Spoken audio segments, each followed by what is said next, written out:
مرکزوں کو کوئی انگلیوں کی اشارہ کر سکے، کوئی ان کے اوپر آنکھ اٹھا کر کے دیکھ سکے، آپ کو تاریخ معلوم ہوگی، آپ کو یہ معلوم کرنا پڑے گا کہ سلطان صلاح الدین ایوبی جب تک اس دھرتی میں قدم رکھے ہوئے، جب تک آنکھیں کھولی رکھی انہوں نے، جب تک وہ وفات پاتے رہے، بلکہ ولادت سے لے کر کے کوئی مائی کے لال کے اندر یہ طاقت نہیں تھی کہ اقصی مسجد کے اندر آنکھیں اٹھا کر کے دیکھے، کسی کے اندر یہ طاقت نہیں تھی کہ اقصی مسجد کے اندر یہ اشارہ کر دے، انگلیوں کا اشارہ، جب تک وہ زندہ رہے۔ اور آج کر کے میں نوجوانوں سے پوچھتا ہوں جنہوں نے اپنے ماں بہنوں کی عزت اور عصمت کی حفاظت کی ذمہ داری لی تھی، محمد بن قاسم جس نے سندھ سے لے کر کے ملتان تک 17 سال کی عمر سے لے کر کے 21 سال کی عمر میں 3-4 سال کی عمر میں فتح کیا تھا، جس نے یوں کہا تھا کہ میں ماں اور بہنوں کی عزت کی حفاظت کی ذمہ داری لیتا ہوں۔ آپ سے میں کہنا چاہتا ہوں، نوجوان تو تھا وہ سلطان صلاح الدین ایوبی، نوجوان تو تھا، لیکن آج ہمارے نوجوانوں کے اندر یہ کیا ہو چکا ہے؟ میرے عزیزوں، میرے نوجوانوں، ہم یہ کہتے ہیں کہ RSS بڑھ رہی ہے، RSS خلاف کر رہی ہے، دنیا کے کونے کونے میں مسلمانوں کو کچلا جا رہا ہے، دنیا کے کونے کونے میں مسلمانوں کے مظلوموں کو مارا جا رہا ہے، لیکن میں آپ سے پوچھنا چاہتا ہوں، میں آپ سے یہ سوال کرتا ہوں، RSS کی بات کیوں کرتے ہو؟ اللہ کے رسول اپنی پیاری زبان سے ارشاد فرمایا، ان کی طاقت، ان کی حمایت، ان کی ہمت یہ ہے کہ وہ 4 بجے اٹھ کر کے 3 بجے اٹھ کر کے محنت کرتے ہیں، لیکن ہم بستروں سے 10 بجے اٹھتے ہیں، ہم ان کا مقابلہ کیسے کر سکتے ہیں؟ اجر کی پہلی رکعت میں ایک صف بھی نہیں ہوتی ہے اور مقابلہ کرنے چلے کسی اور کا۔ اور اللہ نے کہا کہ وہ ان تتولوا یستبدل قوما غیرکم، اور جب تم حد سے تجاوز کرو گے میں تمہارے سامنے ایسے بادشاہ کو لا کر کے کھڑے کروں گا، ایسے قوم کو لا کر کے کھڑا کروں گا جو تمہارے اوپر ظلم و ستم کرے گا۔ اور آج یہ ہو رہا ہے کیونکہ ہمارا طریقہ نبی سے ہٹ کر کے ہے، ہمارا جینے کا طریقہ، ہمارا سونے کا طریقہ، ہمارا بولنے کا طریقہ، ہمارا کھڑا ہونے کا طریقہ، کسی سے گفتگو کرنے کا طریقہ بالکل سنت رسول سے ہٹ کر کے ہے، صحابہ سے ہٹ کر کے ہے، ائمہ مجتہدین سے ہٹ کر کے، علماء سے ہٹ کر کے ہے۔ ہم اپنے ائمہ مسجد کی کیا فضیلت بتا رہے ہیں، ان کی کیا قدر و قیمت کرتے ہیں، ہمارے سامنے بالکل پس پشت پہ ڈال رکھے اپنے، ہمارے سامنے یہ واحد نظر ہے کہ ہم اپنے ائمہ کی کیا عزت کر رہے ہیں، ان کو کیا دے رہے ہیں، ان کو کیا سوار رہے ہیں ان کو۔ کبھی ہم نے غور و فکر کیا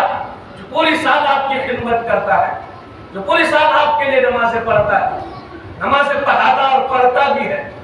کبھی آپ نے سوچا ہے کہ ان کے گھر میں بھی بال بچے ہوں گے؟ کبھی آپ نے یہ فکر کیا ہے کہ ان کے بھی بال بچے، ان کے بھی مریض ہوتے ہیں، ان کے بھی بہنیں ہیں جن کو سامان جانا ہوتا ہے؟ کبھی بھی غور نہیں کیا۔ اور جب ہمارے مسجد کا امام مضبوط نہیں ہوگا تو وہ ادھر ادھر تو کرے گا کچھ نہ کچھ کرنے کے لیے، اور انگلیاں تو اٹھتی ہے۔ میرے عزیزوں، میرے نوجوانوں، اس فکر کو ہمیں واضح کرنا پڑے گا۔ اللہ کے رسول کے ایک ایک طریقے کو، ایک ایک سنتوں کو اپنے اندر داخل کرنا ہوگا۔ یاد کر لو 800 سال پہلے، 1400 سال سے پہلے، میرے عزیزوں، میرا یہ سوال ہے آپ سے، حقیقتاً میں سوال کرتا ہوں، آخر وہ کون سی طاقت تھی جس نے مٹھی بھر مسلمانوں کو ہزاروں کو لاکھوں پر فتح و نصرت عطا کی تھی، جن کی صدائے تکبیر سے دست و جبل بھی گونج اٹھے، جنہیں دیکھ کر کے سمندروں نے بھی راستہ دے دیا، صحرا و جنگل کے درندوں نے بھی راستہ چھوڑ دیا۔ اقبال مرحوم نے کیا خوب کہا ہے کہ دشت تو دشت ہے، دریا بھی نہ چھوڑے ہم نے،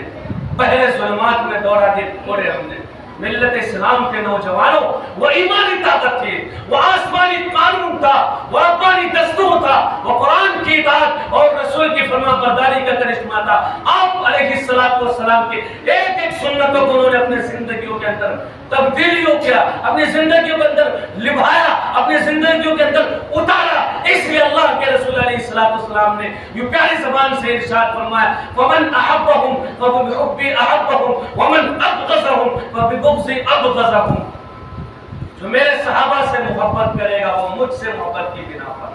اور جو ان سے دشمنی کرے گا اس نے مجھ سے دشمنی کی، اور جس نے مجھ سے دشمنی کی گویا کہ اس نے رب سے دشمنی کی، اور جس نے رب سے دشمنی کی اس کا حشر تمہیں معلوم ہے کہ کیا ہونا ہے۔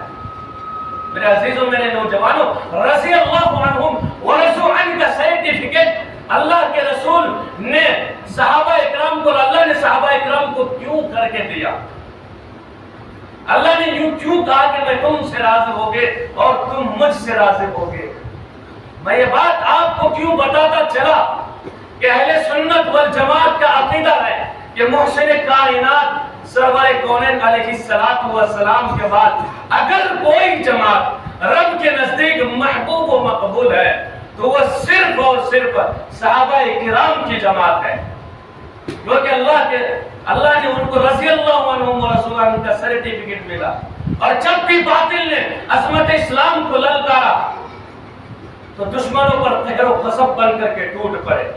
برق بے اما بن کر کے نازل ہوئے، باطل کے سیل روا کے سامنے سکتے سکندری بن کر کے قصر اسلامی کی حفاظت کی اور پرچم توحید کو بلند کیا۔ اور قرآن کریم سے میرے عزیزوں، میرے نوجوانوں، یہ مصداق ان کو ملا، اولئک هم المفلحون، اولئک هم الراشدون، اولئک هم الفائزون، لهم اجر مغفرۃ۔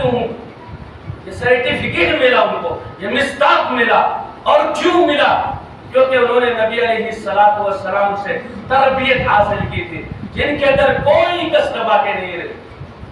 میرے عزیزو، جب بھی قرآن کریم کی آیت نازل ہوئی اقیموا الصلاۃ، صحابہ اکرام سجدہ ریز ہو گئے اور قرآن نے صدا لگائی وانفقوا مما رزقناکم، تو سرکار دو عالم کے دربار میں مالوں کے ڈھیر لگے اور قرآن کا اعلان ہوا اقتلوا المشرکین حیث وجدتموہم، تو قرآن کے دیوانے کفر و شرک کو مٹانے کے لیے ننگی تلواریں لے کر کے میدان جہاد میں کود پڑے اور باطل طاقتوں کو چکنا چور کر دیا۔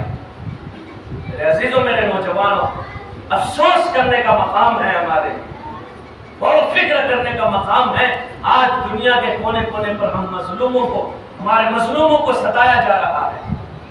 ہمیں غلط نگاہوں سے دیکھا جا رہا ہے۔ یہ سب کیوں کر ہو رہا ہے؟ آپ سے یہ پوچھنا چاہتا ہوں، کیونکہ ہم نے اللہ کے رسول کے طریقے کو چھوڑ دیا ہے،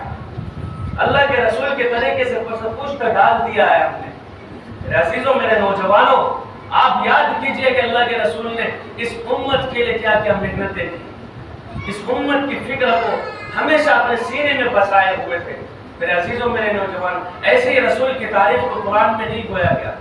جو اٹھے تو آسمان کو بلندیاں مل جائے، جو بیٹھے تو دھرتی کو سکون مل جائے، جس کی لباس کی ادائیگی قرآنی آیت بن جائے، جو چادر اوڑھ کر آئے تو قرآن پکار اٹھے یا ایھا المزمل، جو کملے اوڑھ کر آئے تو قرآن پکار اٹھے یا ایھا المدثر، جو خلوتوں میں سب بسب ہے، جو سر و سجدہ بھی ہے، سر بکب بھی ہے، جو مجاہد بھی ہے، عابد بھی ہے، تاجدار جود و سخا بھی ہے، جس کے جلووں سے صبح کو سویرا ملے، جس کے ہنسنے سے جنت مچلنے لگے، جس کے غصے سے دوزخ ابلنے لگے، جس کے قدم اٹھے تو عرش معلیٰ کو پہنچے۔ میرے عزیزوں، میرے نوجوانوں، یہ ہے میرے نبی کی تعریف و توصیف، یہ ہے میرے نبی کی عظمت و رفعت اور بلندیاں جن تک دنیا کی رسائی نہیں ہو سکتی ہے، کسی کاتب کی رسائی نہیں ہو سکتی ہے۔ میرے عزیزوں، میرے نوجوانوں، اور فکر کرنے کا مقام ہے کہ ہم نے نبی علیہ السلام کے طریقے کو چھوڑ دیا،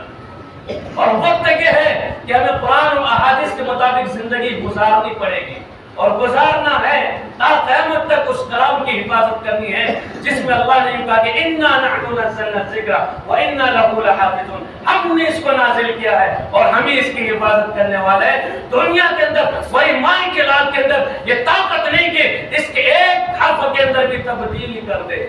یہ طاقت نہیں، کیونکہ اس کی ذمہ داری میرے رب نے لی ہے۔ اور آج 6 سال کے بچے، 8 سال کے بچے کے سینوں میں قرآن محفوظ ہے۔ میں آپ سے کہنا چاہتا ہوں، اپنے بچوں کو اچھی تعلیم اور اچھی تربیت دیجیے اور ان کے حوصلے کو بلند کیجیے، اپنے اماموں کا، اپنے مؤذنوں کا پورا خیال کیجیے، اپنے پڑھے لکھے حضرات کا آداب کیا کیجیے۔ من لم یرحم صغیرنا ومن لم یوقر کبیرنا فلیس منا،